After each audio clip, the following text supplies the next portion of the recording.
Thank you. Can I welcome you to this meeting of the Midlands Combined Authority Investment Board, 17th of April. I'll take apologies for absence in the first instance, please, Wendy. Apologies from Councillor Bird, Councillor O'Boyle, Councillor Jones, Councillor Sinking, and just to let everybody know, We'll record our thanks to Nick for all the time he's given us, the investment board. We'll look at that in a minute, so I'm sure everyone will be supportive of that. We'll just confirm with forward. We are forward. Thank you. Having notification of any substitutes? No substitutes. We therefore move to declaration of interest, if any. Reminder of the need to declare any disclosable pecuniary interest that they have in an item being discussed during the course of the meeting. In addition, the receipt of any gift or hospitality be declared where the value of this was thought to exceed £25 by way of gifts or £40 by way of hospitality. And wouldn't we be lucky? We therefore move to item 4 up the agenda, which is the minutes of the previous meeting on the 29th of March. You'll all remember that was my birthday, so 29th of March. I'm just taking the minutes as a true record. Any issues, Councillor Gristle? Yeah, thanks, Chair. Just page 3. Apologies, it might be me not being clear. I'm not actually a member of the Urban Growth Company. It was just an interest in SM in the change request as a future item in that report. People on the screen, if you want to speak, clearly indicate, and I'll try and pick you up. Any other issues with regards to the minutes of the previous meeting of the 29th of March? None being indicated, I'm therefore going to take those as a true record. Thank you. We now move to items for noting. The first item is item 5 in the agenda is the investment programme update and dashboard. We'll take Ian Martin's summary of the programme, and then we'll just move on to the dashboard and take any questions accordingly. Therefore, we're at page 11 within the papers. Ian, thank you. Thank you, Chair.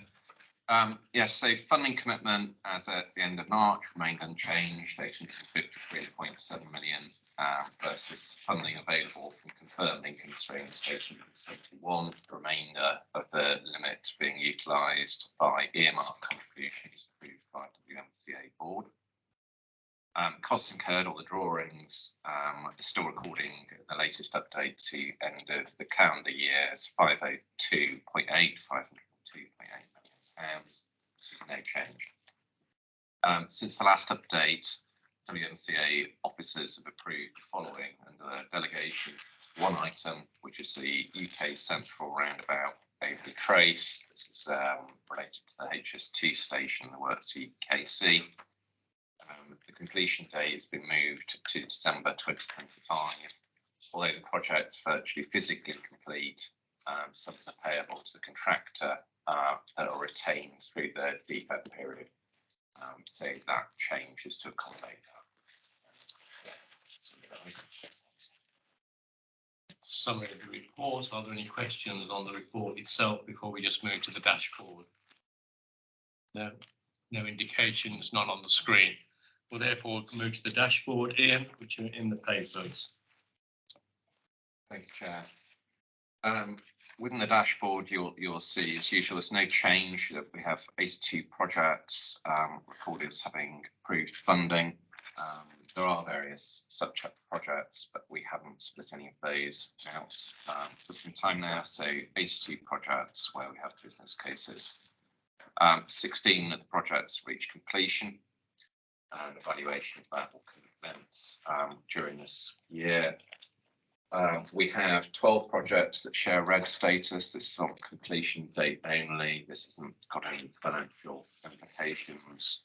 There's been a significant reduction in that. So thank you to the board for approving the Solihull amendments last time, which is we've managed to implement that, and new funding agreements are being issued on that basis. main delays remain unapproved are related to several TFWM projects, which will be put together into change requests shortly. They're largely due to external factors influencing their complete understanding of completion dates of those, but those will come forward shortly. So in summary, we approved a lot of change requests at the last meeting, and this summarises the position of those within the report. As Ian has said, there are no financial implications to any of these changes. So I hope that members can accept that. But are there any questions on any specific projects that may be in the red area? None indicated. We will therefore take the report noting. I'll now move on to item 6 on the agenda.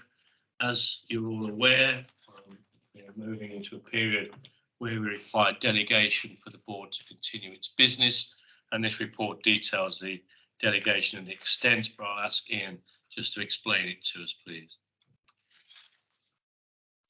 Yes, thank you, Chair. So the investment board clearly won't sit until June during the election period where we're not able to do so.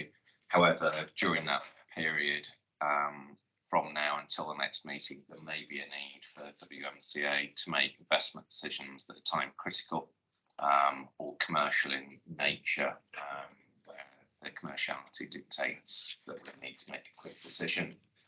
The report requests approval for a delegation authority to the Section 151 officer of the WMCA, Linda Hall, in consultation with the chair, Councillor Slay. This is quite a normal item, although the board may choose to disagree with it. We have instigated this before, but it's required to be formally approved. And any decisions made by delegation will be reported to the first sitting of the investment board following that period up to June. Any questions on the delegation? It is purely a technical matter. Are we all quite content with that? Seemingly so. Therefore, we'll take that in approving the delegation for authority, in essence, to the Section 151 officer in consultation with the chair of the investment board.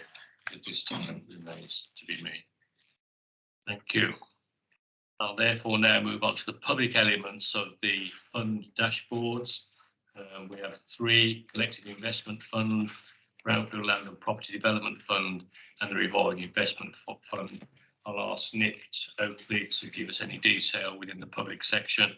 I'd remind members we're not to discuss anything that's in the private section of these matters, which will be dealt with later in the meeting. Nick, please. Yes, thank you, Chair. So items 7, 8 and 9 are the CA funds managed by WMDC. These are for public information.